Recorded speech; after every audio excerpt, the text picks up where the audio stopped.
La nature abrite de nombreux dangers pouvant nuire à l'organisme humain. En effet, elle regorge de types de poisons qui peuvent prendre plusieurs formes et produisent des substances nocives qui affectent considérablement la santé du corps humain.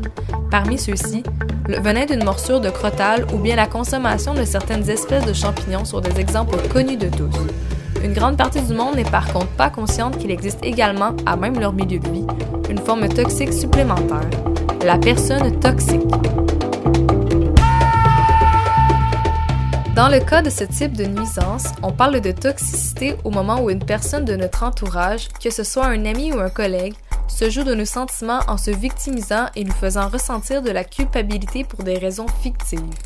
Elle fera souffrir sa victime sur le plan psychologique, principalement en l'injuriant et en profitant d'elle pour se mettre en valeur.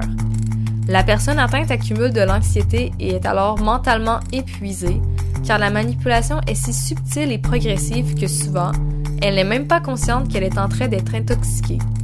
Plus le contact avec cette personne est régulier, plus les symptômes s'intensifient.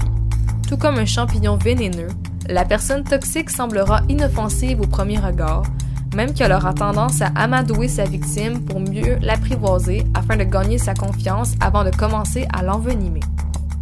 Il faut toutefois comprendre que la plupart du temps, la personne toxique ne s'en rend même pas compte qu'elle fait du mal à ses proches. En réalité, elle est tout aussi souffrante que ceux qu'elle manipule.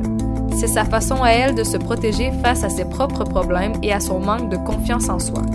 Elle recherche donc à avoir le contrôle sur les autres en visant les personnes qu'elle considère encore plus fragiles et vulnérables qu'elle. La personne toxique cible les failles chez les autres, ce qui lui donne alors un sentiment de supériorité, ce qui la rassure. Inconsciemment, sa toxicité est un cri de détresse intérieure. La bonne chose dans cette histoire, c'est que contrairement à un crotale ou à un champignon vénéneux, la personne toxique peut prendre conscience du mal qu'elle fait vivre aux autres et détient la capacité de pouvoir changer son comportement nuisible. Bien sûr, ce ne sera pas facile pour elle, car admettre qu'elle est toxique est également admettre qu'elle est vulnérable et qu'elle a besoin d'aide. Pour ce qui est des gens qui la côtoient et qui en sont victimes, souvenez-vous qu'il ne faut pas prendre personnel tout ce qu'elle peut vous dire. Sachez que vous pouvez également vous demander pour quelles raisons vous vous êtes retrouvé dans cette situation. Peut-être seriez-vous trop docile ou sensible?